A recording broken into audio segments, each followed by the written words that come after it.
역전용사들 우선 정계한 대표하고 같이 한번 시작을 해보도록 하겠습니다. 오늘 취재한 내용이 되게 많으시죠? 이거 뭐 대통령실 이야기도 있고 또 지금 국민의힘 쪽도 지금 저렇게 해서 이제 오늘 압착에 완전 반대한다라고 이렇게 저항하는 것이 형식적으로 또 끝날지 실제로 오래 갈지 이런저런 것들을 이제 좀 취재를 하고 있습니다. 네, 그렇군요. 네, 여러분 지금 역전용사들 동접해서 보고 계시는 분들 감사드리고 우선 구독, 좋아요 먼저 눌러주시고 오늘 한번 또 다른 방송에서는 볼 수 없는 단독 얘기 한번 혹은 내지는 분위기 얘기 한번 해보도록 하겠습니다. 우선 전체적으로 지금 특검의 이 진행 방향이나 그다음에 이제 법원 또 그리고 검찰 분위기가 좀 심상치 않다 이런 얘기들이 많이 들리거든요. 좀 어떻습니까? 전체적으로? 큰 틀에서는 뭐 잘 가고 있다라는 의견이 많은데 이제 강론에 가면 이것저것 설명 안 되는 것이 너무 많다. 결국 이게 내란 이제 특별재판부 쪽으로 갈 수 있느냐 없느냐의 상황에 대해서 예의주시하는 것 아니겠느냐. 국힘 쪽에 여러 상황이 나와서 이거 정말로 재판부 믿을 수 있느냐 없느냐라고 이제 하는 것이 일단 특검 과정에서 이것저것 설명 안 되는 것. 두 번째는 자 그렇게 해서 구속영장 청구를 했는데 영장이 기각되는 상황이 지금 반복되고 있지 않습니까? 만약에 안가 회동을 했던 장관 또는 대통령실 수석에 대한 영장이 기각되는 순간 어떻게 됩니까? 믿을 수 없다라고 갈 것 아닙니까? 이제 그런 것 때문에 일단 그 특별 재판부를 설치할 수 있느냐 없느냐고 하는 것에 대한 이제 빌드 과정이 매우 중요한 이제 일종의 분수령이 될 것이다라는 생각이 하나 들고요. 네. 검찰 수사권과 관련된 또 이제 지금 대통령실이 과연 의중이 무엇이냐, 검찰 해체와 관련된 이것도 지금 아직까지 완전 진정되지 않고 있는 상황에 이제 이것이 또 정치적으로 파장이 어떻게 되겠느냐는 거고요. 윤석열 김건희 쪽도 오늘 이제 얘기를 들어보면. 도저히 이렇게 이제 기사회생을 할 수 없는 상황이면 국힘이 일단 압착에는 반대하면 저렇게 하지만 윤석열 김건희와 절연을 하지 않으면 지금 길이 없다. 그래서 장동영의 지금 발언이 수위가 약간씩 달라지고 있습니다. 특검 수사에는 반대하지만 윤석열 김건희를 적극적으로 만나겠다거나 이런 것들이 쏙 좀 들어간 느낌. 지난번에는 만나겠다고 했잖아요. 근데 안 만나고 있지 않습니까? 네. 그리고 심지어는 뭐 최고위원 또 김민수 최고위원도 이제 만나겠다라고 하는데 이거 지금 만났다가는 큰일 나거든요. 거부당했다고 그러더라고요. 이제 그런저런 이제 상황들이 매우 복잡하게 돌아가는데 일단 특별재판부 쪽으로 가는 것이 제일 지금 중요한 문제다. 검찰개혁과 관련된 부분은 일단락 되는 분위기인데 그렇지 않다는 일부 의견도 있지만 이것도 이제 교통정리가 되는 것이고 결론 11일 날 대통령 100일 기자회견이 열립니다. 여러 문제에 대해서 이재명 대통령이 마무리를 하고 정리할 것이냐 아니면 정리된 것에 대해서 국민들에게 한 번 더 설명을 하고 좀 국민들에게 이제 이렇게 좀 공감을 얻는 방식으로 갈 것이냐 이런데 전반적으로는 정리가 되고 있다. 그러나 특검 수사와 그리고 사법부에 대한 불신은 매우 많다. 이렇게 정리할 수 있겠습니다. 네, 사실 진실이 뭔지 우리가 정확히 알기가 어려운 부분들이 많아서 정확하게 뭐 이렇다 저렇다 말하기는 좀 곤란한데 오늘 또 김건희 씨가 나 건강이 악화됐다 주장하면서 외부 진료를 조금 받고 싶다 이런 얘기를 했어요. 뭐 그런 얘기를 했고 받아들여질지 아닐지 모르는데 어저께 이제 약간의 기절 같은 거 순간적으로 이제 저혈압이 이제 심해져서 이제 했는데 그런데도 뭐 변호사 접견 하루에 세 번씩 꾸준히 하고. 이제 지금 해오고 있으니까 보여주기 위한 쇼다. 그리고 본인을 지지하는 사람들 결집시키기 위해서는 이런저런 방식으로 계속 메시지를 바깥으로 내보낼 것인데 구치소의 사정으로 보면 김건희 말을 듣기 어렵고 첫 번째 저런 쇼를 한다고 해서 구치소에서 특혜를 줬다가는 큰일 날 것이니까 객관적으로 증명할 수 있는 뭔가의 수치, 통계 그리고 의사의 전문가의 뭐 진단이 없고서는 할 수 없는 거지 않습니까? 그렇게 해서 움직일 가능성이 없다고 보는 것이 맞고요. 네. 그럼에도 불구하고 계속 저런 시도를 하겠죠. 오늘 법무부에 따르게 되면 김건희 씨 측에서는 최근 구치소 측에다가 외래 진료를 받게 해달라고 요청을 했다는 것입니다. 최저 혈압이 35, 최고 혈압은 70 수준이다 이러면서 어지러움으로 쓰러지는 등 전실신 증상을 보이고 있다라고 얘기를 했고요. 전실신이라고 하는 것은 뇌의 혈류량이 줄어들면서 어지럼증이 생기거나 시야가 깜깜해지는 그런 증상을 말한다는데 제가 좀 궁금했던 거는 김건희 씨가 최저 혈압이 35고 최고 혈압이 70이라는 거를 어떻게 알았다는 거예요? 본인이 그 뭐 기록을 아니 의무과장에게 이제 그렇게 해서 이제 뭐 받은 물어봤을 수 이거를 이제 변호사를 통해서 바깥으로 이제 나왔을 건데 저는 네. 이제 그런 짧은 시간에 이런 내용이 전달되는 것은 실시간으로 그 안에서 접견을 하고 있었던 거 아니냐. 그 접견을 하지 않으면 이 내용은 전달될 수 없지 않습니까? 만약에 구치소에서 이 기록을 누군가에게 알려줬다. 그것은 개인 신상 정보인데다가 또 일종의 비밀 누설과 관련된 걸 할 수 없는데 김건희 어떻게 알았지? 그러면 자 1인 독거방에 있는데 이 내용을 바깥으로 전달할 수 있는 방법이 없지 않습니까? 뭐 전화를 했겠습니까? 편지를 썼겠습니까? 이제 이런 것들이 이제 결국에는 접견을 상시적으로 하고 있다. 그리고 아침, 점심, 저녁 최종적으로 독거방으로 돌아가기 전까지는 사실 변호사하고 함께 지낸다라고 하는 게 맞지 않겠습니까? 그래서 나가서 진단받아 보니까 이렇게 나왔다. 그런데 정상적으로 걸어갔으니까 접견도 했을 거 아닙니까?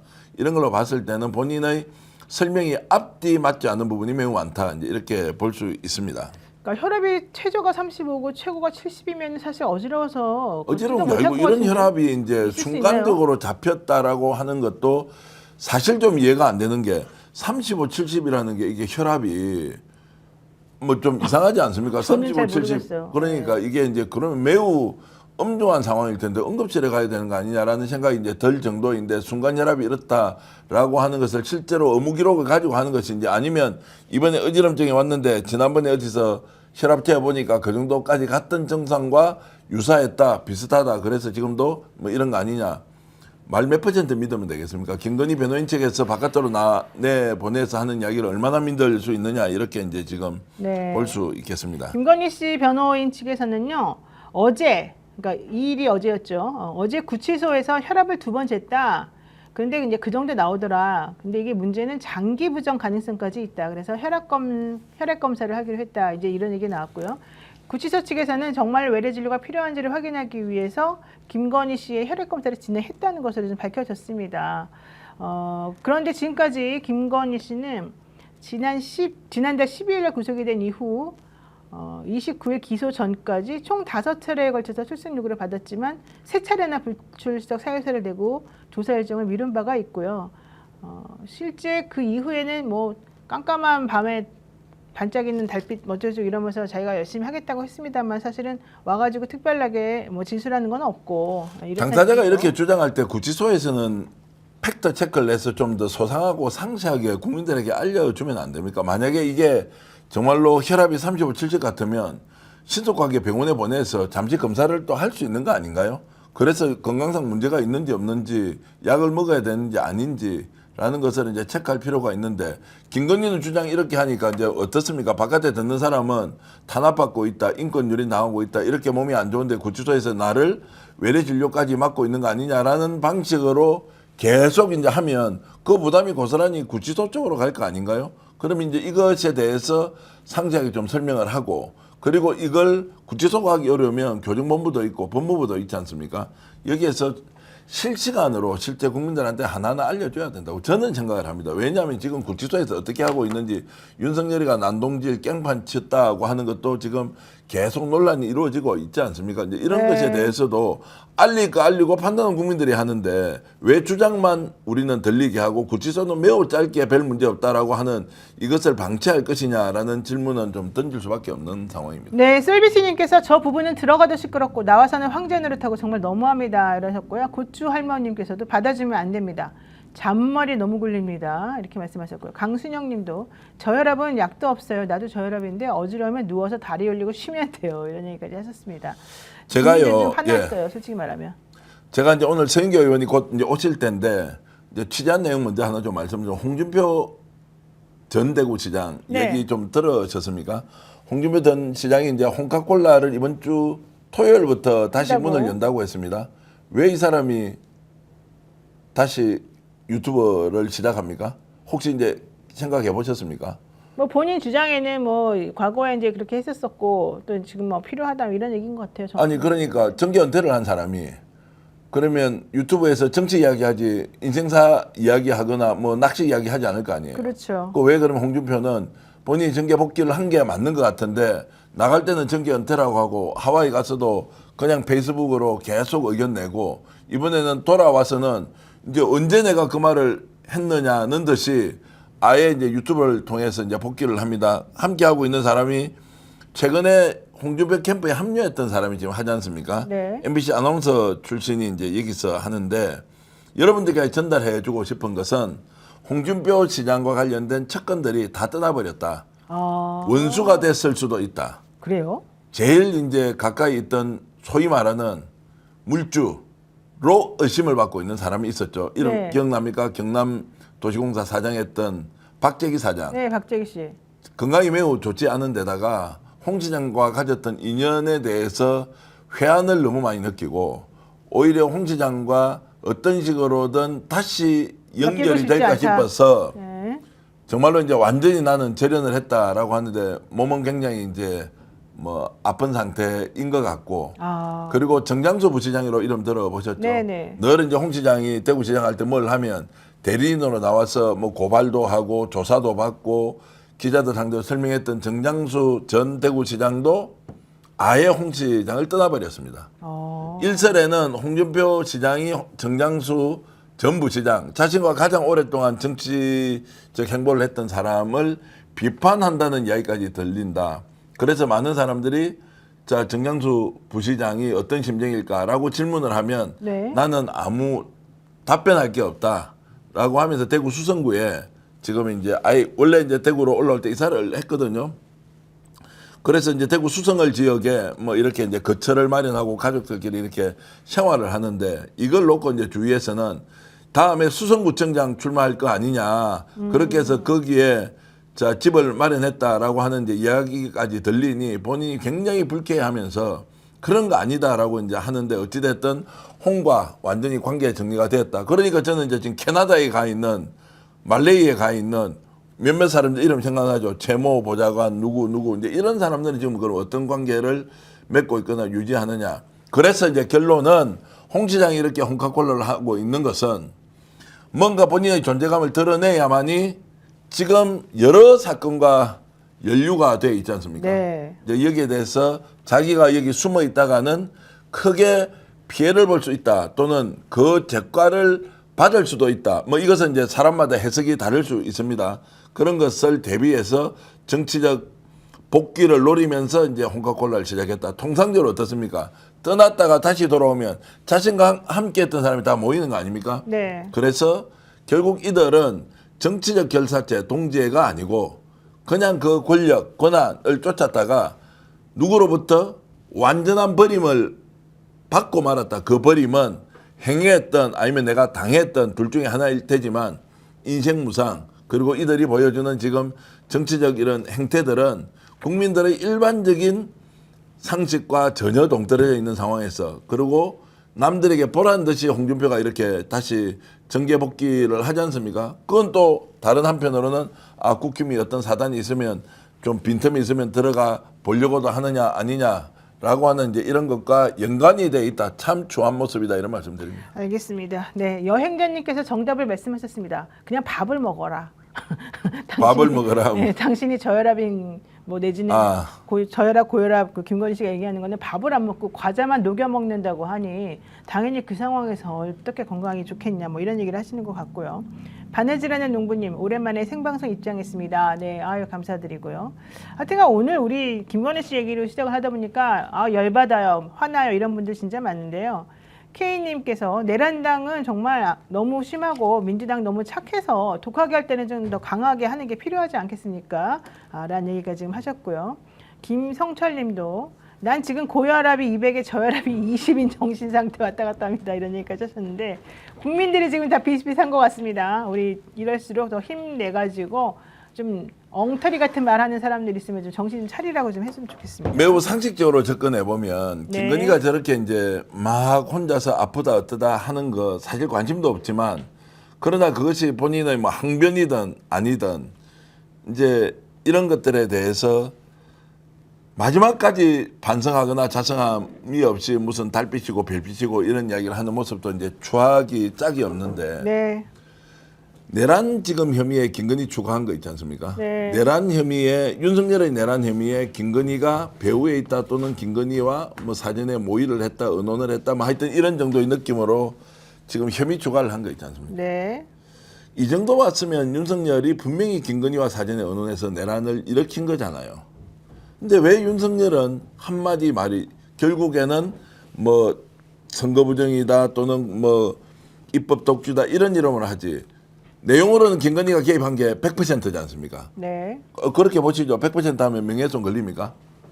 아니 명예훼손 걸립니까? 아니, 우리 추측이 그렇다는 거죠. 그러니까요. 네, 추측이 김건희가 개입한 것이 확실시된다라고 했을 때 왜 윤석열은 김건희 상황 때문에 범죄 때문에 김건희의 요구 때문에 심지어는 대통령실 이전까지도 김건희의 주술 때문에 했다는 말을 한마디도 인정을 하지 않을까라는 게 계속 드는 의문이에요. 네. 그러면 이게 첫 출발 지점이 김건희를 통해서 비상계엄과 내란이 일어났다는 이 출발을 해야만 이게 풀리는데 그 출발 지점을 추정만 하고 있는데 아무리 봐도 김건희인 거예요. 그런데 윤석열은 거기에 대해서 한마디도 인정을 하지 않는데 오죽하면 특검에서 수사를 하면서 김건희 개입이라는 것을 혐의 사실로 추가를 했겠느냐라는 네. 걸 보면 김건희의 비밀을 풀어내는 것이 실제로 3대 특검에서 가장 중요한 일일 수도 있다라는 생각을 요즘 하고 있습니다. 네, 특별검사 조은석 팀, 내란 특별검사팀에서 12.3 비상계엄 상태 관련해서 윤석열 씨의 공소장 변경 추진에 나섰습니다. 비상계엄 최초 모의 시기와 선포 등을 바탕으로 해서 공소장 변경을 할 예정이라고 얘기를 했고요. 실질적으로 3월부터 이 비상계엄을 선포하려고 뭐 머리를 썼다 이런 얘기가 지금 나와 있습니다. 어쨌든 중요한 것은 특검팀이 수사를 진행하면서 김건희 씨와 정치부력 명태균 씨를 계엄의 동기로 의심할 만한 증거들을 다수 포착했다는 얘기인데요. 이 부분과 관련해가지고는 실제 어떻게 되는지 지켜봐야 될 것 같고요. 이렇게 우리가 또 얘기하는 동안에 서영교 의원님 오셨습니다. 어서 오십시오. 역전의 용사들 화이팅. 근데 이렇게 저 없이도 너무 잘하고 계시는데요. 예? 네, 저 없이 너무 잘하고 계시는데요. 약간 서운한데요. 말이 안 됩니다. 네, 네. 엄청나게 일을 지금 많이 하시고 네. 체력 소진이 고갈이 거의 다 됐을 텐데도 와서 이렇게 와 이렇게 하시는 거는 아니 정신력의 승리입니까? 아니면 타고난 유전자? 스픽스에 대한 사랑입니다. 이 또 정치적 멘트까지 스픽스에 이렇게. 대한 사랑 아닙니다. 정치적 멘트를 하기에는 제 눈이 반짝거리지 않습니까? 너무 반짝거립니다. 잘 있었습니까, 눈? 아유, 어서 잘 오십시오. 계셨습니까, 정기한 대표? 예, 얼마나 바쁘신데도 사실 이렇게 저는 네. 서영교 의원님 어제 그 나경원 의원이 법사위에서 네. 초선 의원 가만히 있어라 이렇게 얘기할 때 네. 너무하는데 그 한마디에 너무 딱뿅 갔습니다. 사실. 네, 아니 나경원 의원이 일어나서 네.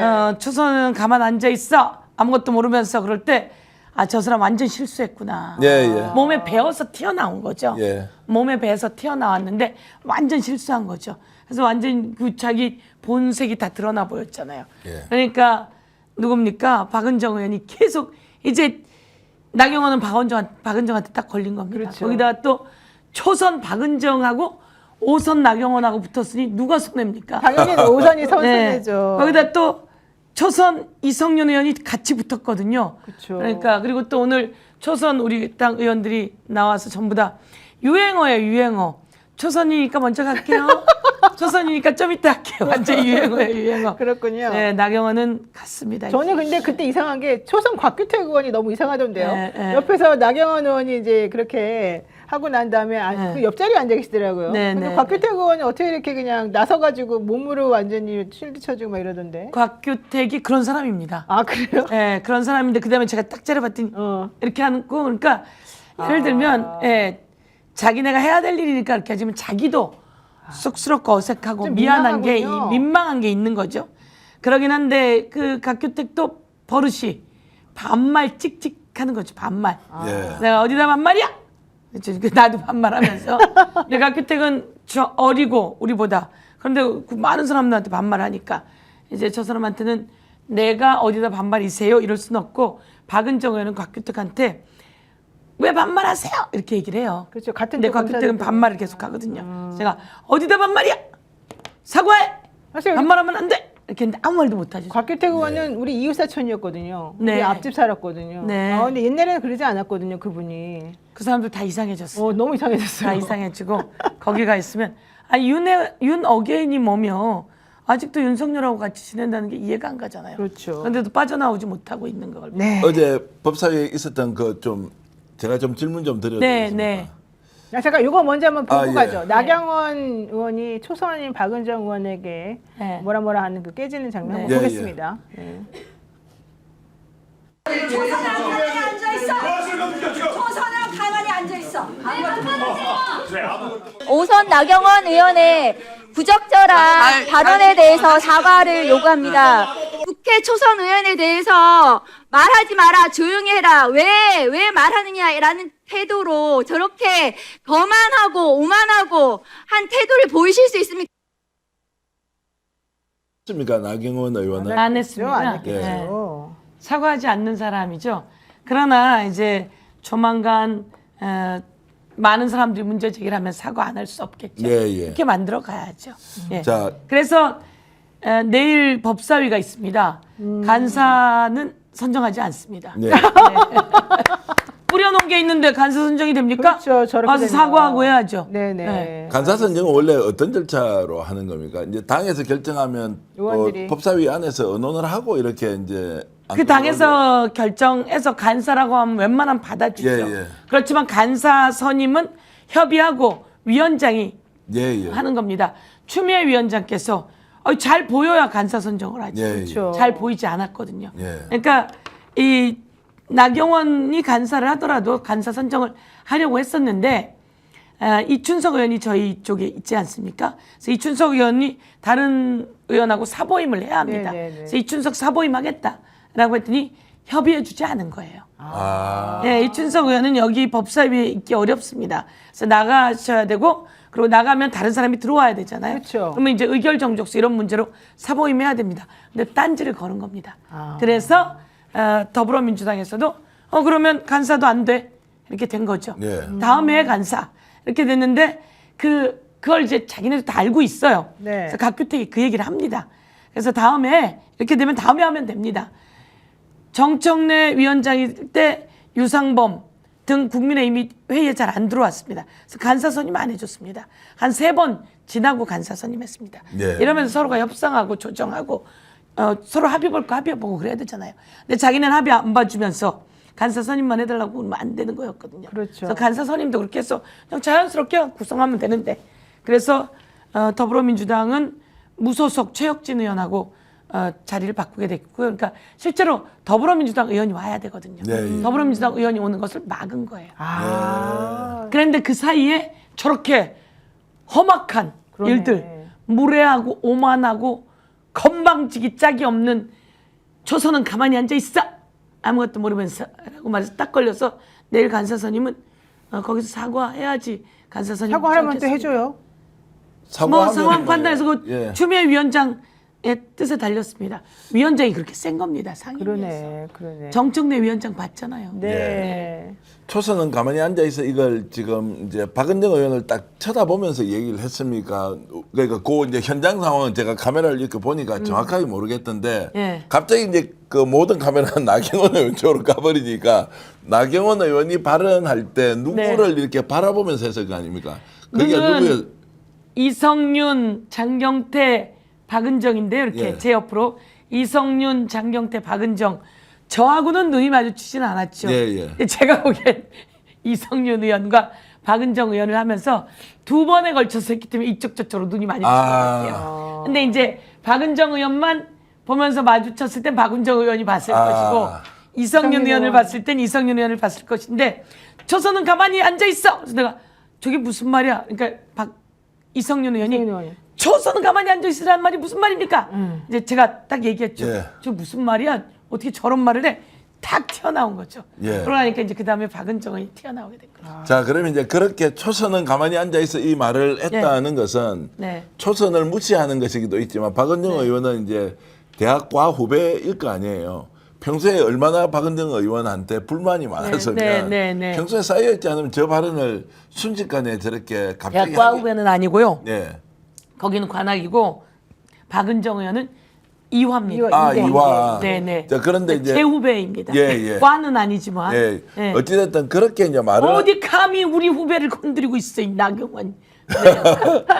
네. 그 말이 이제 마음속에 평소에 담겨 있던 거죠. 담겨 있던 초선이 겁니다. 예전에 네. 그 구원이 있대잖아요. 박은정 의원하고 나경원 예. 의원하고 박은정 의원이 검사할 때 아. 그 누구를 통해 가지고 뭐 이렇게 좀 기소를 해줘라 말아라 이런 얘기를 나경원 의원이 이제 부탁을 했다가 그거를 나경원 의원의 나경원 의원이- 남편이 김재원이라고 예, 하는 건가요? 예. 나경원 김재호. 의원 김재호 그 사람이 박은정 의원에게 나경원 의원에 대해서 뭐 그 1억 피부과 뭐 막 이런 여러 가지가 네, 있잖아요. 네, 네. 그 자위대 행사에 행사에 갑니다. 참여했다. 예, 예. 행사에 가고 막 이런 것들에 대해서 그 기소해 주라고 아마 전화를 했을 겁니다. 그러니까 전화라고 했었던 청탁 전화, 예. 기소 청탁 전화를 했을 때 박은정 의원이 이와 관련해서 언론에다가 얘기를 하게 된 모양입니다. 그게 주진우 기자라 그러더라고요. 예.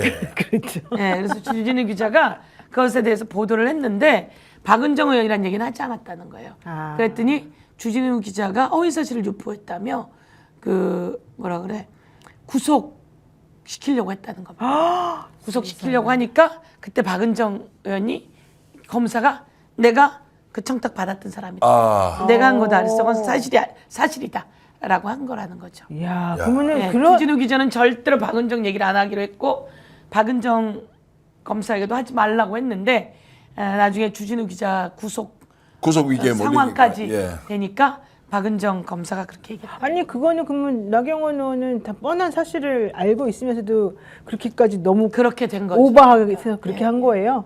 그렇다고 저는 들었습니다. 네. 이게 2011년 기소 청탁 논란으로 시작이 된 악연이었었습니다. 당시 남편인 김지호 판사가 박은정 검사에게 기소 청탁했다는 의혹에서 비롯됐었었고, 네. 이제 낙검수에서 불거진 이제 이 사건이었었던 것인데요. 낙검수에서 시작한 거예요. 네. 네, 뭐 그런 예. 얘기라고 하더라고요. 예, 왜냐하면 낙검수에서 2011년에 그 네. 내용을 이제 방송으로 했었었고, 요게 이제 좀 문제가 됐었던 것 같은데요. 2006년에 나경원 의원이 누리꾼을 명예훼손으로 고소를 했어요. 친일파 네. 관련 관련 허위 글을 뭐 공표했다 뭐 이런 얘기로. 그랬더니 박은정 검사가 당시 서부지검의 검사였는데 사건을 이제 배당을 받았죠. 낙검수의 주장은 김재호 판사가 박은정에게 전화로 노사모 회원이 허위 글을 올렸다. 빨리 기소해달라. 이제 이런 내용으로 청탁을 했다는 주장이었고, 아까 말씀하신 대로 이제 그래도 낙검수 측에서는 검사님의 이름이나 이런 거는 말하지 이제 않은 걸로 얘기가 됐었었죠. 근데 이거를 2011년도에 박은정 의원이 양심 선언을 합니다. 예, 그래서 이게 낙검수를 통해서 이제 알려졌고요.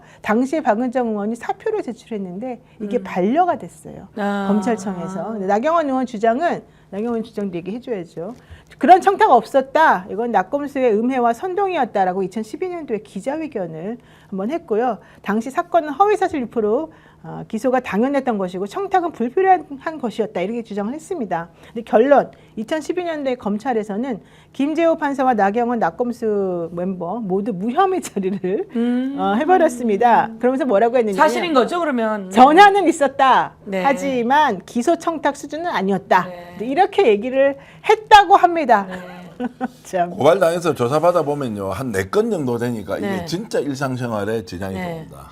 지장이 거기다가 기소 의견으로 검찰로 넘겨버리잖아요. 네. 이때부터는 더 복잡해져서 네. 일일이 취재했던 내용을 찾으려면 네. 녹음했던 것도 녹음 시간도 얼마나 깁니까? 어디서 어떻게 있는지 이거를 일일이 하려니까 굉장히 어렵던데 좀 전에 나경원 의원 이렇게 보니까 일단 아니다 싶으면 고발부터 해버리지 않습니까? 고소부터 하면 그때부터는 당한 사람이 너무나도 이제 피곤하기 때문에 결국 그거 믿고 하다가 본인은 더 당하는 거죠. 제가 그렇습니다. 나경원 의원이 네. 지금 뭐 많은 사람들 지금 고발했을 거고 고소도 했을 거고 네.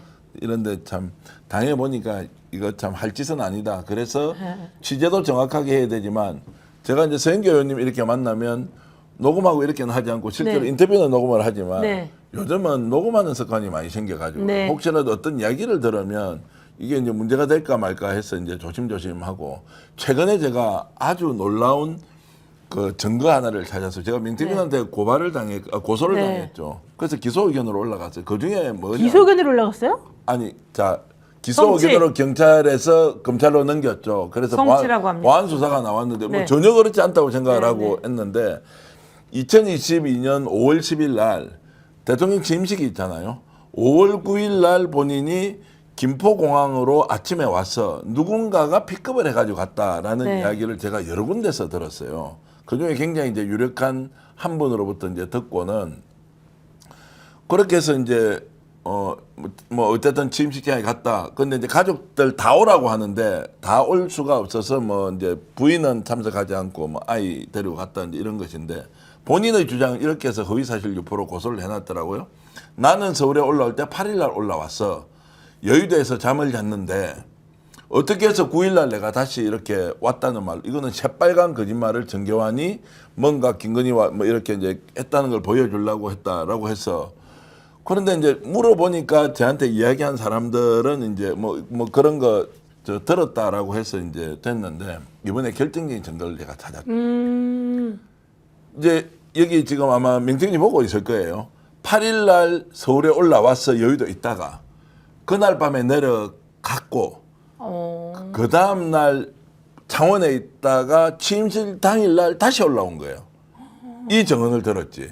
근데 누가 명태균이 나를 고소할 때 뭐 한 서너 가지 있어요. 근데 창원 그 증언은 산단에. 누가 해준 증언이냐 이런 얘기죠. 그 최초 제보자가 이번에 그 왜냐면 그게 있어서 그걸 녹음의 양이 너무 많으니까 네, 이걸 내가 네, 찾지를 못해. 듣기는 들었는데 내가 그냥 하는 말이 아니라 증언을 들었기 때문에 한 거다라고 하는. 했다고 했는데 이걸 찾으려고 하니까 뭐 녹음이 한 뭐 2분만 있습니까? 또 어디서 들은지 보니까 막 뭐 찾아 듣기도 어려운데 이번에 다시 전화하니까 정확하게 그렇게 얘기를 해주는데 이제 이 말씀도 드리는 게 네. 고소당하고 나니까 이거 실제로 양심을 걸고 취재한 내용을 했을 거 아닙니까? 이것도 증거를 가지고 오라고 저 조사하는 쪽에서 요구를 하니까 찾기가 굉장히 어려웠는데 맞습니다. 어찌됐든 이제 이런 말씀을 드리는 게 네. 남발하지 마라. 평소에 정치 똑바로 하지 왜 취재해서 기사 쓴 사람들한테 이렇게 괴롭히느냐. 그렇게 해서 너희들이 잘 됐느냐. 윤석열 지금 최하영한테 제가 또 네. 고발당해 있죠. 국무총리 했던 한덕수의 부인한테도 고발당해 있죠. 그것도 지금 저 조사를 받았지. 네, 정말 고난 네, 연습이군요. 화이팅! 화이팅 하겠습니다. 아, 이거 열심히 자, 차윤규 의원님 근데 급하게 그러면 다음에 오셨으니까. 정치하셔야겠는데요. 정치는 이미 떠나서 지금 농담인데 예. 그렇게 험한 일을 당해서 가장 잘 큰 사람 이재명. 맞습니다. 서영교는 몇 번 고발당하고 다 무혐의 재판도 가고 무혐의도 받아보고 기소유예도 받아보고 기소유예 다시 무죄로 헌법소원도 해보고 재판 1심, 2심, 3심 가서 다 무죄 무죄도 나오고. 받아보고 예, 예. 그러고 나니까 이제 단단해지고 있는 겁니다. 자, 단단해지십니다. 두 분을 위해서 박수 쳐드리겠습니다. 단단해지십니다. 자, 서영규 의원님께 여쭤보겠습니다. 네. 윤석열 씨 그 체포 집행 당시에 네. 그 CCTV 열람하셨잖아요. 네네 구치소에 갔어요. 예. 너무 놀랐다고 하시던데 네. 속옷만 입고 성경책 보면서 엽기 아닙니까? 엽기? 네, 좀 상황을 좀 설명해 네, 주세요. 엽기적인 거 아닙니까? 네. 서울구치소에 갔습니다. CCTV를 보기 위해서 다 불을 끕니다. 불을 끄고 화면이 있고 그 화면 제 앞에 화면이 있습니다. 그래서 몇몇 국회의원들이 이렇게 해서 화면을 봤고요. 보좌진들은 핸드폰 다 내놓고 그런 채로 봤습니다. 그리고 보고 있는데 첫 장면은 수의를 입고 있습니다. 수의가 반팔이 돼요. 여름에는 반팔 예, 약간 밤색의 반팔과 반바지. 예. 저는 겨울에 갔다 와가지고 속옷 입고 있었어. 예. 아이고. 반팔인데요. 그 반팔을 입고 있습니다. 입고 있다가 이제 특검이 가자 소환 요구하는데 안 간다 가라 반말 칙칙하면서 그렇게 합니다. 그러다 벌러덩 들어 눕습니다. 벌러덩 들어 눕고 이게 다리를 1차 집행 때. 1차에서 예. 다리를 이렇게 올리면서 벌러덩 들어 눕습니다. 그러니까 특검이 조금 이따 다시 오겠다고 하죠. 그럼 이제 조금 이따 다시 와서 교도관이 문을 열었는데 그때 보니까 벗고. 예, 벗고 있는 겁니다. 아이고만요. 벗고 이불을 감싸고 여기 런닝 보이고 아랫도리는 안 보이죠. 그러고 있는 겁니다. 그래서 잠자는 척, 못 듣는 척, 가라고 이러고 있는 거죠. 그러니까 그 손으로 만질 수도 없어요. 그렇지, 건드리면. 그러니까 완전히 이거 벗고서 그러니까 알고 있는 거죠. 그리고 나서 한참을 얘기하다가 이 윤석열이 몸을 뒤척합니다. 근데 이불 사이로 속옷이 보이더라고요. 그래서 이제 제가 그 보면서 그림도 다 그렸어요. 왜냐하면 우리가 이거를 내가 그림을 없잖아요. 그렸어요. 상도 이상. 그래서 그렇게 하고 이제 어쨌든 이렇게 하니까 집행이 안 됐어요. 2차 집행. 2차 집행하러 가면서 온 세상에 나왔잖아요. 윤석열 너무 놀랍다. 네, 속옷 입고. 네, 속옷만 입고 바지는 하위는 벗었더라. 하의도 속옷만 입고 깜짝 놀랐잖아요. 근데 그걸 진짜 볼 줄이야. 그런데 윗도리까지만 봤잖아요. 그리고 슬쩍 들릴 때 봤단 말이에요. 2차 집행하러 갈 때는 딱 문을 열었는데 아예 벗고 있었죠? 네, 속옷만 입고. 런닝에 여기까지 오는 거에 색깔도 뭐 하여간 그런 색깔에 앉아가지고 책상 앉은 뱅이 책상 있어요. 거기 네. 성경책은 이만하더라고요. 이만한 성경책 네. 보셨어요? 크네. 예. 성경책이 요만한 성경책이 아니라 이만한 성경책. A4 용지를 몇 개 붙여놓은 거 예, 같은 A4 용지를 정도. 이렇게 네. 붙여놓은 이만한 성경책을 보고 있는 거예요. 그러면서 위아래 이렇게 벗고 있는 상태죠. 그리고 이렇게 딱 쳐다보는데 정말 엽기적이었어요. 성경을 보면서. 그러니까 이제 그런 상황에서 이번에는 특검이 마음 먹었잖아요. 강제 집행하려고. 근데 옷을 벗는 이유는 옷을 입혀줘야 된답니다. 그러니까 이걸 집행하려면 옷을 입혀줘야 되잖아요. 아, 그래요. 자기가 있기 전에는. 그래서 집행을 못한답니다. 그래서 옷을 벗는 거예요. 특검부가 네. 당신 우리가 저기 사복 입게 해줄 테니 옷 네. 입으시오. 네. 뭐 이런 얘기 그래서 한 거군요. 네. 그러니까 이 옷을 벗고 있으면 그 옛날에 벗는 이유가 그거랍니다. 맨몸에 손을 대는 것도 힘들고 옷을 입혀줘야 되잖아요. 아이고 머니. 제가 왜 옷을 벗지? 저렇게 어. 흉측한 데인데 아예 집행을 안 하게 하기 위해서. 그러면 그거는 이제 의무적으로 입혀야만 이렇게 강제로 아니 맨몸으로 내리고 나올 수는 없잖아요. 팬티 런닝 차림으로는 데리고 네. 나올 수가 없다. 네. 그러면 다른 사람들도 저걸 보고 이제 굳이 따라할 수 있으면 있는 거죠. 아예 그냥 그런데 벗어버리는 따라하면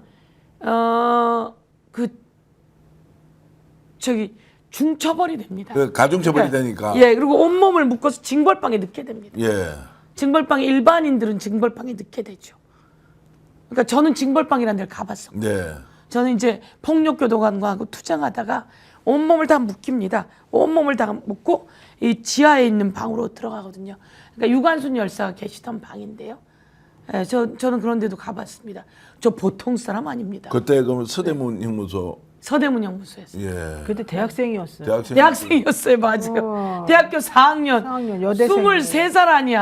와. 그런 여대생을 전두환 시절. 전두환 시절에 온몸을 다 묶어가지고 거기로 가는데 그렇게 합니다. 그런데 이 교도관을 무서워하지 않는 사람 윤석열, 교도관을 갖고 노는 사람 윤석열, 교도관을 어떻게 무서워 안 하고 갖고 놀 수 그러니까 있겠어요? 27년 동안 검사했다 이런 얘기를 하는군요. 구치소 소장이 뒷배로 있었기 때문이죠. 아, 수원구치소장이었던 그자가 쌍방울 사건으로 이재명 대표를 엮어 넣기 위해서 이화영 쌍방울 사장, 회장 등등에게 김성태.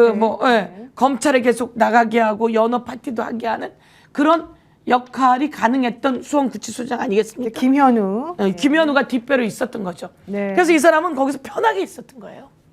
그러니까 여기서 나를 못 건드린다고 생각했고 차마 못 건드립니다. 근데 실제로 나오라고 하면 교도관은 그냥 하면 됩니다. 그런데 특검에 지휘를 해달라고 합니다. 그러니까 특검이 얘기합니다. 자, 이제 강제 집행합니다. 팔짱 끼는 형식으로 해서. 예, 그리고 그렇게 나오세요. 하려고 하니까 네. 이 교도관이 얘기합니다. 이게 뭡니까 창피하게. 옷 입으세요. 후배들 보기에. 지난번에도 이렇게 해서 망신당하지 않았습니까? 대통령까지 하신 분이 후배들 보기에 옷 입으세요. 이렇게 얘기하면서 자 지금 강제 집행합니다. 그러니까 강제 집행 당할 것 같으니까 변호사 불러달라 이렇게 얘기합니다. 변호사 불러달라 변호사. 근데 거기 변호사를 불러줄 수 있는 곳이 아니죠. 거기는. 아니잖아요. 네. 안 가본 사람은 모르는데 그런데 변호사를 불러줄 수 있는 곳이 아닙니다. 구치소는 아무나 못 들어갑니다. 그래요. 변호사가 갈 수 있는 곳이 따로 있어요. 수용동. 그러니까 거긴 못 네. 부르죠. 네. 그러니까 그러면 변호사를 불러줄 수도 있고 그럴 테니까 옷을 입어라 이렇게 얘기됩니다. 그래서 옷을 불러준 입고 거구나. 나오게 되는 겁니다. 나와서 호송차 임대까지 데리고 나와서 실으려고 하니까 네. 내 몸에 손대지 마. 내 몸에 손대지 마. 내 몸에 손대면 다 법적 조치할 거야. 이렇게 됩니다. 진짜 그런데 이 교도관들도 내가 보기엔 약간 그렇게 훈련이 돼 있어서 손댈 생각이 별로 없습니다. 네. 그런 상태에서 왜 이러세요? 이러시면 안 돼요. 알만한 분이 뭐 이런 얘기를 교도관들이 하기는 하는데 내가 보기엔 딱 같은 스멀스멀 너무 많습니다. 같은 자들이. 같은 자들. 예. 그래서 저게 하려고 하는 걸까? 또 특검이 할 수는 없잖아요. 그러니까 특검이 이제 강제 집행을 하려고 하는데 그때 변호사들이 옵니다. 거기는 변호사가 올 수 있는 곳이 아니에요. 거기. 원래 거기. 근데 거기가 출정 과장 실. 집무실 있는 앞이었어요. 그래서 거기에 변호사들이 옵니다. 변호사가 김홍일 체격 좋잖아요. 거기에 할아버지 같은 기몽이에다가 그 헌법재판소에 나왔던 그 변호사들이 와요. 셋이 오니까 득이 안 이제 돼. 기세등등했겠군요. 기고만장해져서 내가 검사 27년 한 사람이야. 너희들 이거 다 불법이야. 그 옆에 있는 변호사들이 이거 다 불법이야. 강제집행 불법이야. 그게 왜 불법이야? 네. 말도 안 되죠. 말도 안 되는 소리잖아요. 그러니까 교도관들은 사실은 주춤하는 게 보이는 거죠. 그래서 거기에 이제 전화로 지휘를 합니다. 지금 강제 집행하세요. 라고. 그러니까 강제 집행하려고 하니까 특검부가 당황했어. 그렇게 그럼 지시를 했습니까? 네. 하라고. 네, 그렇게 지시. 나 분명히 지시했다 뭐 이런 얘기까지 하더라고요. 예. 그래서 의자에 이렇게 앉아 있는데 그 의자가 마침 바퀴가 달린 의자입니다. 네. 그러니까 이렇게 밀어. 드러낼 필요가 없지. 밀어. 웃기지 않아요? 이거 본 사람 아니고 몰라서 밀어. 밀리네, 밀려나가거든. 네. 그러면 이제 변호사들하고 떨어지게 되겠고, 그러니까 그 문 앞에서 주저앉아 버립니다. 주저앉아 버린 것을 이 변호사들이 나와서 나이든 노인네 전 학대했다고. 대통령을 학대하고 의자에서 떨어뜨리고 이렇게 얘기를 하는 그 거예요. 자기네가 거짓말한 거네요. 거짓말한 완벽하게. 겁니다. 다 법적 조치 들어가야 합니다. 그래요. 맞아요. 특검도 전화로 지휘했으니까 그 현장을 잘 못 봤잖아요. 그렇죠. 그래서 저희가 다 봤는데 그렇게 된 겁니다. 근데 이 내용을 국민의힘은 다 알고 있었던 겁니다. 내가 보기에는. 아. 그래서 CCTV를 같이 보자라고 했는데 그 현장에 안 온 거죠. 그렇죠. 이렇게 머리들을 쓰는 겁니다. 그래 놓고 나와서는 니네만 봤어? 까! 이렇게 되는 거지. 같이 가기로 했는데 또는 예. 이게 같이 간다고 의결을 해서 예. 국민의힘, 더불어민주당 다 같이 가기로 돼 있었던 거예요. 예. 근데 국민의힘이 아무도 안 온 겁니다. 안 온 거예요, 현장에. 자리와 이름표까지 다 만들어 놨는데. 아이고. 왜냐하면 그래서 와서 보고 나면 진짜 다 벗고 있었네. 구치소에서 벗고 있어도 되나요? 아니 원래 여름에는 반팔과 반바지를 허용하고 네. 그다음에 너무 더우면 조금씩 그렇게 벗는 사람들이 있대요. 근데 그냥 잠깐 벗고 우리가 다시 물었는데 입게 한대요. 벗으면 안 됩니다. 네, 원래는 안 되는데. 벗으면 안 되고요. 절대로 안 됩니다. 그런데 저희가 물었죠. 그랬더니 뭐 구치소장의 재량으로 네, 조금 윗도리는 허용한다더라고요. 벗을 수 있다 그러더라고요. 근데 반팔에 반바지 입었는데 무슨 윗도리를 또 벗으라고 합니까? 그러니까. 그렇게 하지 않습니다. 왜냐하면 벗는 순간 이 제약이 안 되고 제압이 안 되기 그렇죠. 때문에. 그런데 어쨌든 말은 그렇게 하고 그래서 물었죠 제가. 그럼 바지도 벗어도 되는 겁니까? 그랬더니 구치소장과 그건 안 절대 된다. 그럴 수는 없습니다. 안 됩니다. 그럼 이 사람은 위반입니까? 위반입니다. 이렇게 되는 거죠. 그리고 물었죠. 출정과장에게 출정과장이 근무하는 동안 이렇게 버티고 안 나간 적이 있느냐? 없다. 자기가 출정과장으로 근무하는 동안은 없다. 근데 이 말을 자꾸 하고 싶어요. 근데 그 전에 있었답니다라는 식으로. 그러니까 출정과장도 다 생각이 같아요. 윤석열과 같은 제가 보기에는 같은 편인가 보네. 그런 거죠. 자기가 있을 때는 1년 동안 한 번도 본 적이 없습니다. 그런데 그 전에는 있다고 합니다. 그 전에 있는 건 자기가 본 것도 아니에요. 아니네. 네. 그래서 내가 보기엔 어느 누구도 안에서는 안 나오긴 어렵습니다. 네. 지금부터 이제 어떻게 하려고 합니까? 확인했는데 윤석열 이제 저렇게 버티면 예. 자 이제 강제 구인을 뭐 예를 들어 긴급 체포영장을 다시 네. 받아가지고 이제 네.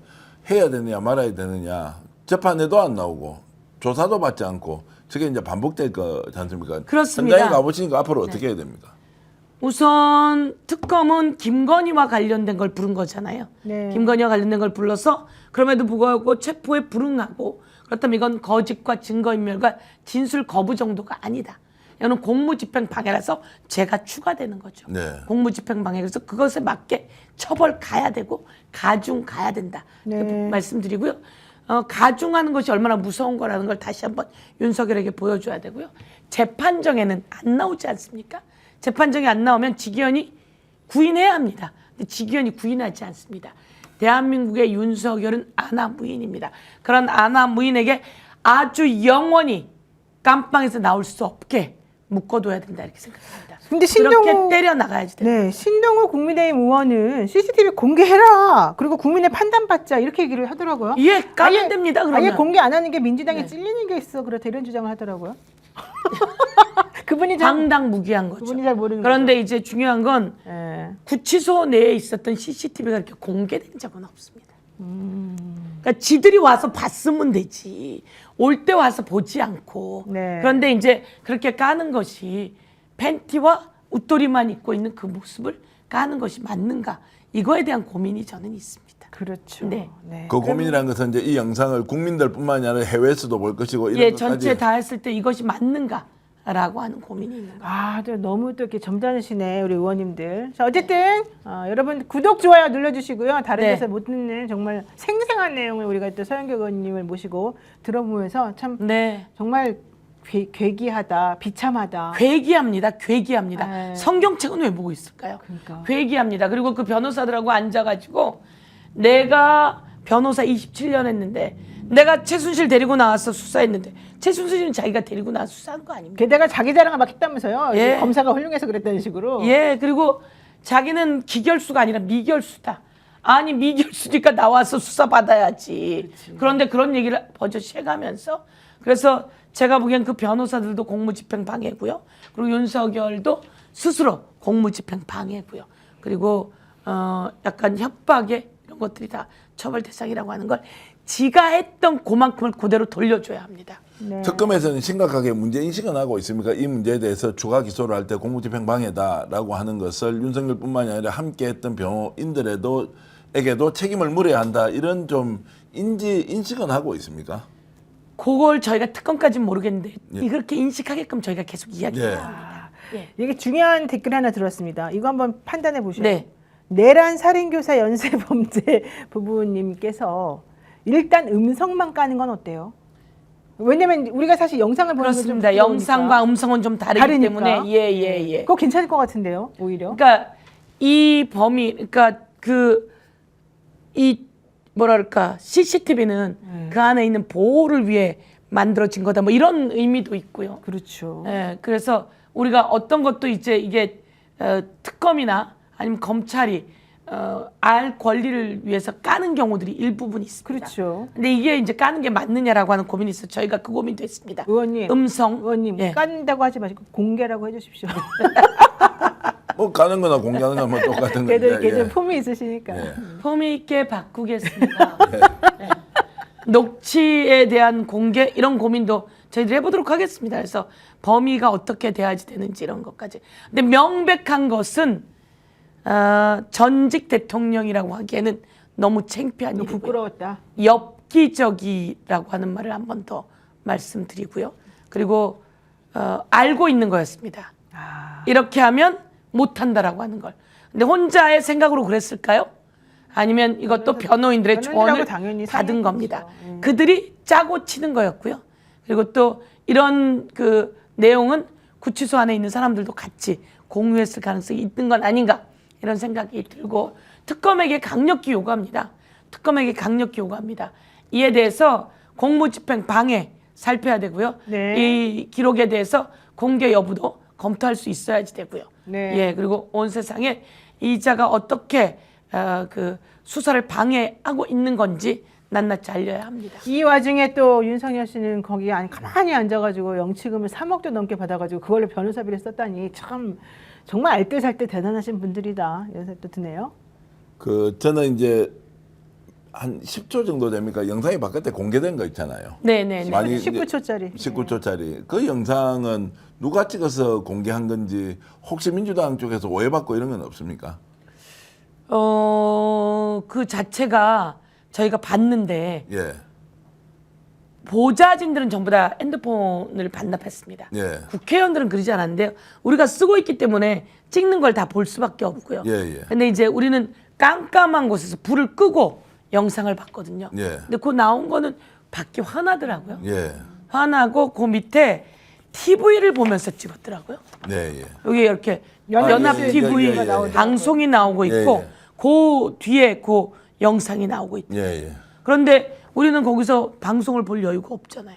그러니까 그게 이제 우리가 본 영상은 아니라 누군가는 본 영상이다. 예. 예. 알겠습니다. 그래서 나오는 이야기가 리허설을 하고 있었는데 예. 리허설을 네. 사전에 이게 이제 CCTV를 국회의원들이 와서 봐야 되는데 리허설을 하고 있는 장면을 혹시 거기에 들어갔던 기자가 그냥 이렇게 휴대폰을 들고 이렇게 찍었던 거 아니냐. 왜냐면 이제 출처불명의 지금 영상이 바깥으로 나와서 많은 사람들이 의심을 할 수밖에 없는 상황. 그리고 민주당 국회의원들이 갖고 보좌진들도 함께 들어갔으니까 여기에 대해서는 제가 취재를 해보니까 누군가 리허설하는 장면을 찍었고 그 리허설한 건데 사전에 틀어주기 위해서 미리 이제 그 구치소 안에서 이렇게 방영을 했을 거 아닙니까? 그 장면을 누군가 찍고 바깥으로 유출을 시켰다라고 하는 이제 이야기가 좀 유력하게 들려서 그런 얘기도 들었는데 예. 그러면 그런 장면도 마찬가지로 그 앞에 연합 TV가 있었을까? 제가 보기에는 이 텔레비를 보면서 그거를 보는 좀 누군가의 그 안에 관계자 아닐까 이런 생각은 제가 좀 네. 아 알겠습니다. 구치소에 있는 이제 지금 뭐 하여튼 거기 근무자들이 이제 찍어서 갖고 있는 자료는 그들에게밖에 없으니까. 예. 네, 네, 네. 그리고 이제 그 공개를 하게 되면 이렇게 벗은 것을 하지 그것을 그렇죠. 옷 약간 입고 이런 있는 생각도 거를, 들긴 아니, 하죠. 사실 뭐 옷 다 입고 있는 거여서 반팔 뭐 네. 반바지 그리고 아주 잠깐 보였던 거여서 자 어쨌든 그 얘기 여기까지 하고요. 네. 요 얘기를 또 해봐야 되겠습니다.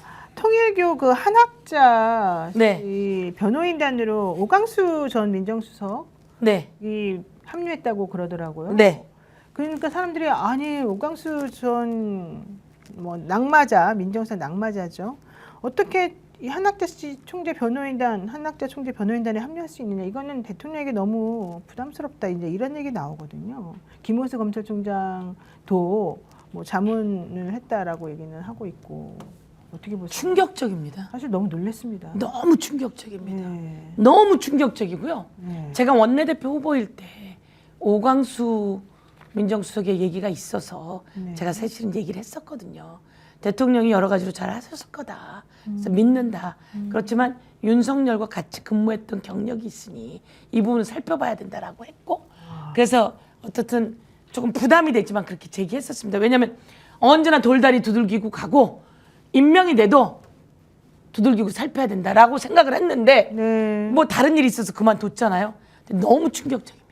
너무 충격적인데 그렇게 하시면 안 되죠. 오광수 변호사 그렇게 하시면 안 됩니다. 대통령이 얼마나 오광수 변호사에 대해서 믿음을 가졌으면 그런 일이 있었음에도 불구하고 임명을 했겠습니까? 그러니까요. 그런데도 불구하고 그렇게 한학자 변호를 한다? 있을 수 없는 일입니다. 한학자 씨하고 누구랑 연결이 되어 있습니까?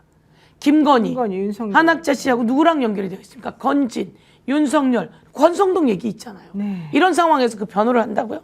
저는 있을 수 없다고 생각합니다. 했어도 안 되는 일이고 그런데 이 내용이 김호수?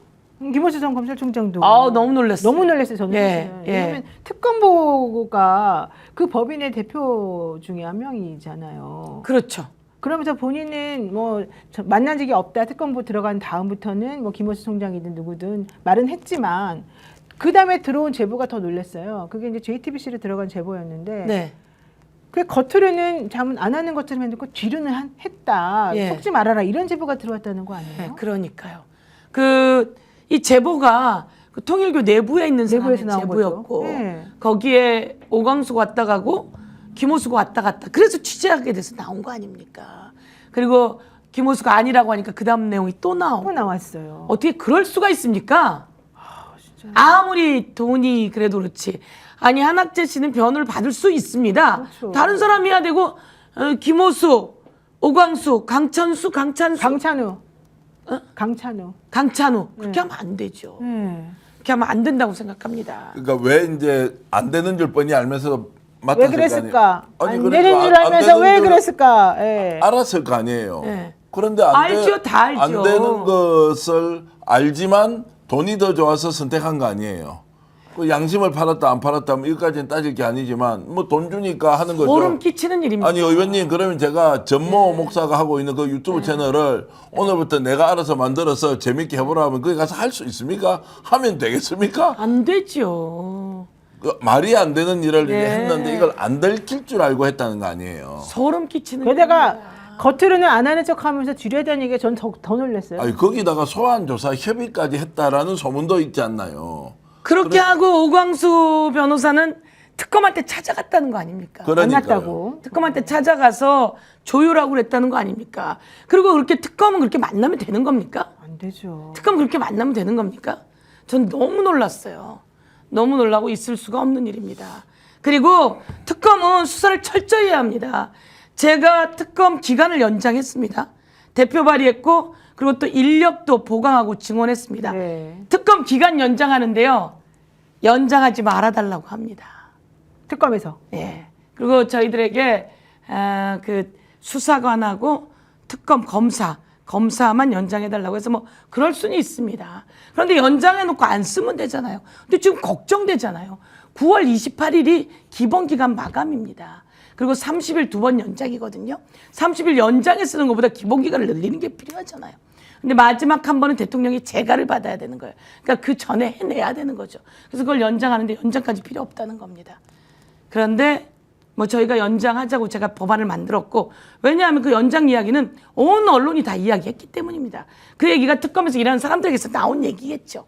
공식적으로는 아니더라도 다 나왔으니까 제가 만든 거예요. 그래서 우리는 안에서는 전부 다 얘기해서 서영교 의원 안처럼 연장합시다. 그래서 연장해놨거든요. 그러니까 처음엔 사실 그쪽에서 협의를 했고 그쪽에서 요청했다 이런 얘기가 나왔었는데 또 기간은 아니었어요. 기간은 아니고 기간은 아니었고 1년만 그래서 제가 달려달라. 고민했다니까요. 이거 내가 기간을 연장하는 것에 대해서 어떻게 할까. 근데 우리 보좌관하고 전부 다 기간을 왜 연장했지? 왜냐하면 기간이 짧다고, 너무 일이 많아진다고, 기본 기간을 연장해 달라고 이런 내용이 언론을 통해서 계속 나왔는데, 오히려 저는 야 아직 기간이 많이 남았는데 그랬더니 우리 보좌관이 하는 말이, 의원님 9월 28일이 기본 기간은 끝나. 지금 이제 오늘이 3일이니까 그렇습니다. 얼마 안 오늘밖에 안 남았어요. 남았는데. 아, 네. 기본 기간이 남았구나. 기본 기간이 얼마 안 남았구나. 그럼 기본 기간을 연장하자 이렇게 된 거죠. 오광수 이제 민정수석에 대해서는 당시에 이제 문제가 있다, 특수통 출신이다, 이거 아니다라고 할 때도 이제 전주 출신이니까 제가 이제 그쪽에 아는 분들은 그래도 사람은 진짜 믿을만하고 괜찮다. 사람 좋으니까 대통령이 쓴 거지 이해를 하자. 이렇게 해서 아유 이 사람이 그냥 특수부 출신인 것 때문에 억울하게 당하는구나. 그러나 민심이 이렇기 때문에 어쩔 수 없다. 그래서 우리도 편들다가 결국 견디지 못하고 이제 사임을 하고 나갔지 않습니까? 그러면 사람이 양심이라는 게 있을 텐데 이분이 그렇게 착하고 바르게 살았다면 이 일에 대해서 사리분별을 할 수 있다 없다 그것도 한 학자예요. 그리고 수십억이래. 그리고 직접 특검을 만나서 이런 것까지 하는 거는 우리가 진짜 대통령께도 제가 말씀드리고 싶은 것은 특수부 출신 아예 안 믿어야 된다. 믿어서는 안 된다. 이 DNA가 이렇다. 그리고 어느 순간에는 야 이게 돈 되니까 내 팔아먹을 수 있는 거지 라고 하면서 정말로 본인에게 이익되는 거는 아니 함께했던 동기도 죽일 수 있는 실제로 밀고자 간첩 비슷한 것 아니냐라는 걸 왜 비판받을 줄 몰랐겠습니까 이 사람이. 아니. 그러면 어떻게 합니까? 결국에는 뭐냐 이제 더 나쁜 거 이야기할게요. 이재명 정부의 민정수석이었으니까 여기에서 지가 지명이 돼서 수십억을 받았다. 그런 겁니다. 그렇게 해서 장사한 거 아니냐고. 이게 특수부 출신이어서 간 게 아니고 그렇죠. 그 논란을 빚었던 이재명 대통령의 첫 인사에서 민정수석이 그 며칠 동안 해먹은 걸 가지고 다른 데 가서 장사질을 한 거 아니냐고 이게. 특검을 임명할 때까지는 민정수석으로 있습니다. 예. 그래서 그 당시에 언제죠? 12일까지는 있고 13일 날 그만두는데 특검을 임명할 때는 그때까지는 있습니다. 그러니까 영향력을 가장 크게 행사할 수 있는 사람이라고 해서 아마 통일부에서 접근을 했나? 뭐 이런 의문이 듭니다. 똑같이 말씀드리면 그러면 지금 특검이 3대 특검이 있는데 이 사람들은 이제 이렇게 해서 기소 다 했어요. 나갔어. 거기 범죄 혐의자들이 이제 중형받고 사형 무기징역 20년 이상 10년 이상 다 받을 거 아니에요. 줄줄이 나가서 이들 앞에 서서 다 변론하고 있다. 이거 지금 납득할 수 있습니까? 돌아가면 변호사 해요. 그럼 다 그놈들 통일교 신천지 정권의 실체했던 윤석열 그 내란 세력들 앞잡이가 되어서 거기서 이제 변론질 해먹겠다고? 이거 지금 우리 사회적으로 용납이 되냐고요. 법적으로 관계없지. 이걸 지금 민정수석이 이 정부의 수석 자리를 한 학자한테 팔아먹은 거 아니에요. 아이고. 너무한 거 아닙니까? 정말 놀라운 일이고요. 제가 오늘 또 한번 이야기하지만 건진에게 관봉 쳐진 띠지. 네. 지난번에 우리가 얘기하지 않았습니까? 그 띠지가 있고 그 띠지가 없어졌잖아요. 예, 스티커도. 근데 이렇게 네모나게 해서 관봉으로 쳐져갖고 은행에서 5천만 원이 옵니다. 5천만 원 이렇게 5천만 원으로 되어 있으니까 모든 검사가 제가 물어봤는데요. 요거는 5천만 원으로 되어 있으니까 이거를 굳이 셀 필요가 그렇죠, 없습니다. 없죠. 예. 근데 얘를 해체해갖고 셌다고 하면서 띠를 다 버렸죠. 그래서 잃어버렸다는. 예, 잃어버렸다고 하는데 중요한 건 이거는 2022년 5월 13일 발행된 돈들입니다. 그런데 통일교 쪽에 이렇게 관봉으로 쳐진 게 많답니다. 많은데 중요한 건 통일교 쪽이 받은 거니까 그 표시는 없겠죠. 여기는 이렇게 받았으니까. 그렇죠. 네. 그럼 이 돈이 어디로 나갔느냐? 그랬는데 이게 전성배한테 우선 나갔다고 쳐요. 그러면 어디에서 왔는지는 여기서 왔는지 확인되잖아요. 네. 그래서 요 내용을 확인해야지 돼요. 특검이 요 내용 확인해야 합니다. 그러니까 그런데 특검이 이 내용을 확인하지 않아요? 특검 수사 범주가 아니라고 아니라고? 생각하고 있는 거죠. 아. 그래서 저희들이 이거는 특검의 수사 범주다. 전성배가 갖고 있던 돈은 영주시장의 2018년 지방선거에서 영주시장에서 받은 뇌물, 영천시장, 네. 영주시장 미안합니다. 영천? 영주 이라고 저는 들었습니다. 영주 어쨌든 예. 받은 뇌물이라 이거는 요번 김건희 특검, 건진 특검에 해당되는 게 아닙니다라고 얘기를 합니다. 그런가요? 요거는 네. 2022년 5월 13일이라고 적혀 있거든요. 네. 그러면 영천시장인지 영주시장인지 2018년 돈이 아니잖아요. 아니죠. 그런데 이게 범주가 아니라고 해서 저희가 이것은 무조건 범주다. 그럼 당연히 범주죠. 그리고 이것은 누가 띠지를 버렸는지는 지금 사건이다.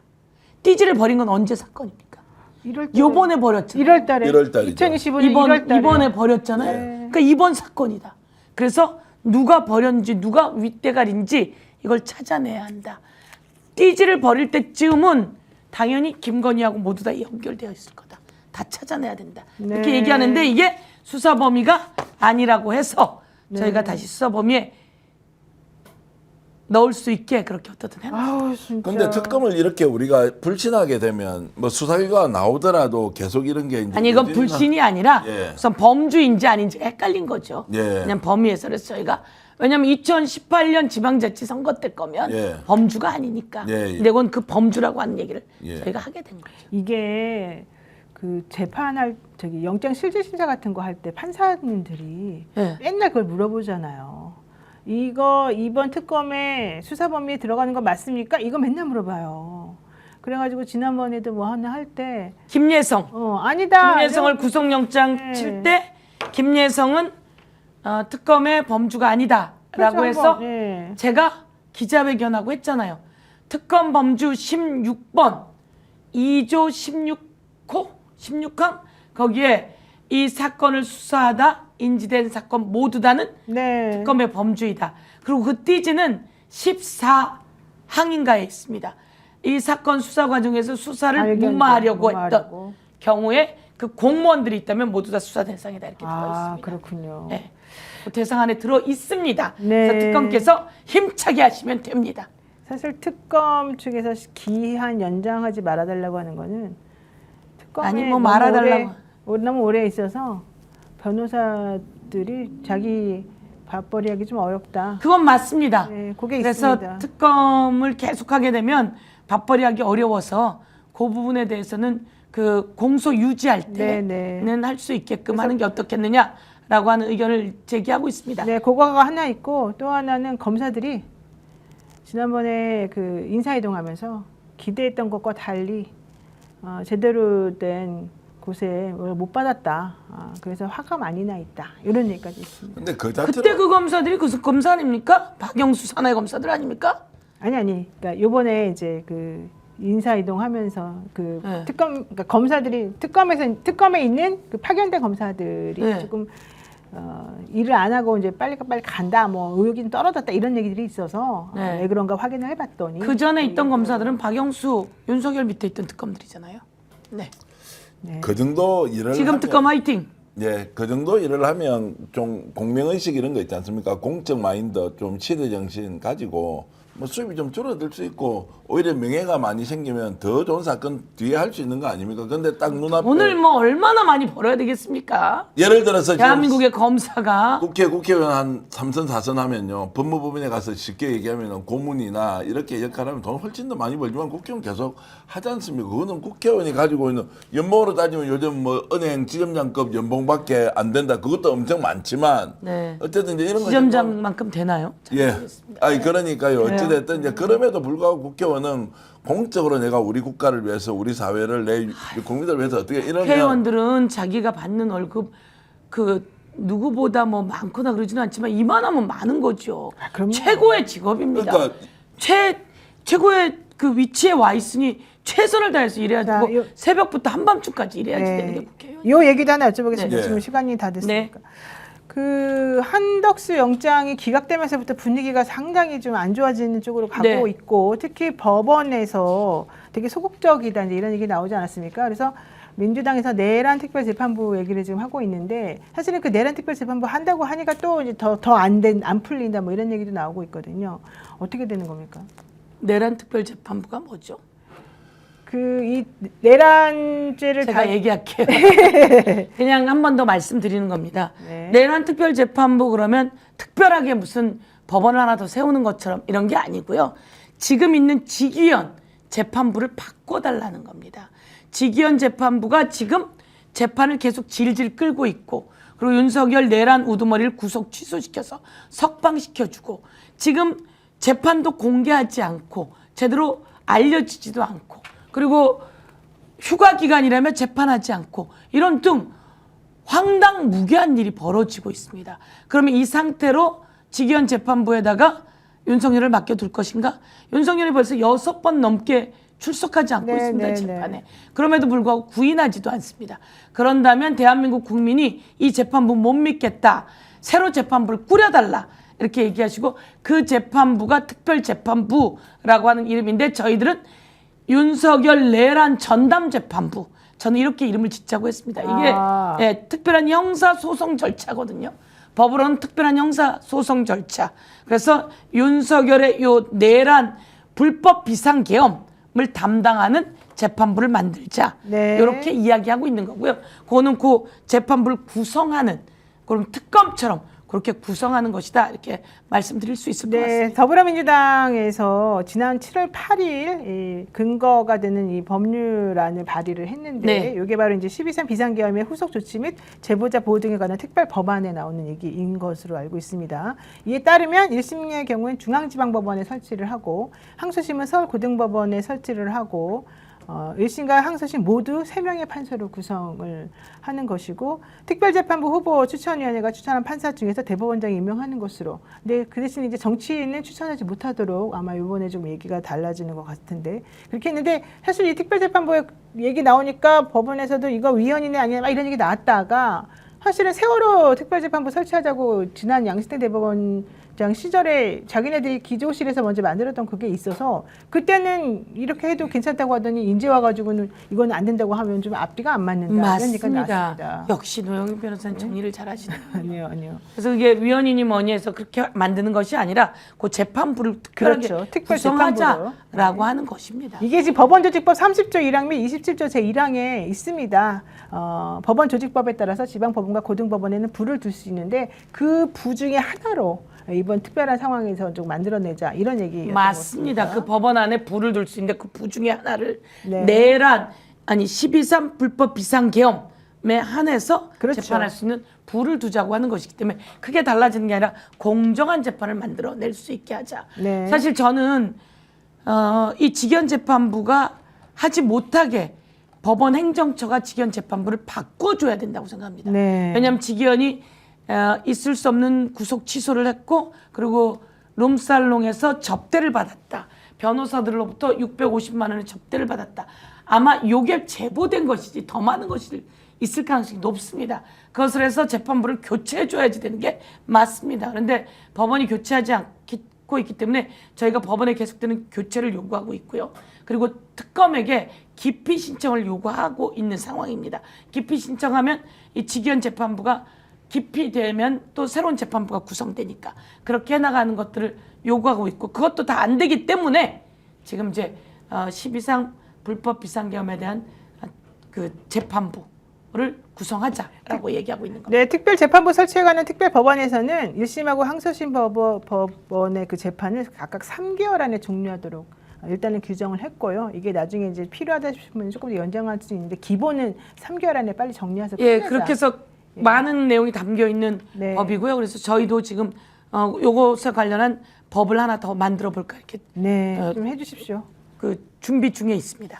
좌고우면하지 말고 밀고 갔으면 좋겠습니다. 네. 오늘 제가 조갑재 보수농객 조갑재 대표님과 인터뷰를 하면서 이제 내란 특별재판부에 대해서 어떻게 보느냐라고 하는 것은 결론을 이렇게 내리면서 해야 된다 말아야 된다는 건 아니지만 지금 현재 사법부가 불신하고 있고 그리고 특검 수사 과정에서 윤석열 또는 내란 세력이 보여주고 있는 이것을 단죄를 제대로 할 수 없겠다고 하면 결국 민심에 따라서 판단해야 되는 거 아니냐 이런 이제 말씀을 하시더라고요. 그리고 법적 카르텔이라는 게 저는 이렇게 무서울 줄 몰랐는데 사실 쇼킹하잖아요. 오광수 민정수석이 쇼킹합니다. 진짜 쇼킹한 게 소름. 아니 판사고 검사고 막 이것들은 모이면 그냥 한통속이라는 게 무슨 사람이 사는 길이 있잖아요. 어떤 사람은 왼쪽으로 전거고 어떤 사람은 가운데로 가고 오른쪽 가고 이런데 돈만 되면 왔다 갔다 하면서 양심도 팔아먹고 본인의 경력도 팔아먹고 지식도 팔아먹고 다 이렇게 해버리면 세상이 정말로 투전판처럼 돼버리는데 있는 놈 힘센 놈 다 이기고 그리고 그걸 정말로 자기가 공직에 있다라고 하는 것을 저런 비양심인데 가가지고 그러면 이 공직에 들어오지 말든지 정말로 이해 못할 일이 매일 터지고 있으니까요. 그래서 제가 젊은 친구들에게 좋은 사람이 높은 자리 와야 된다. 우리는 좋은 사람은 높은 자리를 잘 오지 않죠. 높은 자리 오기가 쉽지 않습니다. 욕심이 있어야 옵니다. 좋은 사람들이 좋은 학생들이 공부도 그래서 열심히도 하고 그래서 좋은 자리 오고 높은 자리 와서 욕심 부리지 말고 그것에 맞는 대우를 받으면서 좋은 세상 만들어주는 것을 일찌감치 교육을 해야 된다 이런 생각이 들었습니다. 네, 맞습니다. 네, 서영교 의원님 또 뵙고 이렇게 진실된 얘기를 솔직하게 다 아주 시원시원하게 들어보니 좀 안심이 되기도 하는데 어쨌든 좀 더 열심히 노력해 주시길 바라고요. 서영교 TV 여러분들 많이 구독해 주시면 좋을 것 같습니다. 네, 구독 좋아요 많이 눌러주시고 서영교 TV 지금 많이 네, 성장했죠. 15만 3천. 그 사이에 또 3천이 늘었군요. 한 달 정도 지났는데 한 2, 3천 명 늘었군요. 대단한데요. 네, 정말 15만 훌륭합니다. 3천. 예. 서영교 TV 구독 좋아요는 꼭 오늘은 100명은 최소한 맞춰서 해드리자 이런 생각이 드는데 손이 요즘 작아지셨어요. 스픽스 요즘 영향력이 줄어서 이거 손이 지금 작아지셨어요. 문 닫아야 될지도 모르겠는데 그래도 1000명이 1000명이 구독자가 늘어나면 너무나 좋겠지만 서영교 TV 구독하지 않으신 분들 제 얼굴 보고 서영교 TV 꼭 구독해달라 이렇게 스픽스 구독자 여러분, 세상을 바꾼 스픽스 전계환 노영희 정계환 이 두 사람의 영향력이 얼마나 큰지 네. 김건희에 관해서 이야기했던 거 다 사실대로 드러나지 않았습니까? 명태균 게이트 진상조사단이었던 서영교 그때 시작했던 거 다 사실로 드러나지 않았습니까? 맞습니다. 네. 김건희, 윤석열 감옥으로 보내서 새로운 세계 만들어내는데 그것도 쉽지 않은 거 또 저희가 이야기하고 있지 않습니까? 네. 그러면 스픽스 구독, 좋아요 해주시면서 서영교 이번에는 10,000명은 보내주셔야 되는 거 아닙니까? 아이고 너무 좋습니다. 고맙습니다. 진짜 10,000명. 10,000명 10만 명을 진짜 10,000명 드리고 싶은데 주시고요. 여러분 서영교 TV에 들어가면 예. 못 보던 장면이 있습니다. 예. 제가 이재명 대통령과 만나서 들었던 이야기 며칠 전에 그것에 들어있고요. 와. 제가 한복 입은 자태 보셨습니까? 좋습니다. 보셨습니까? 못 보셨습니까?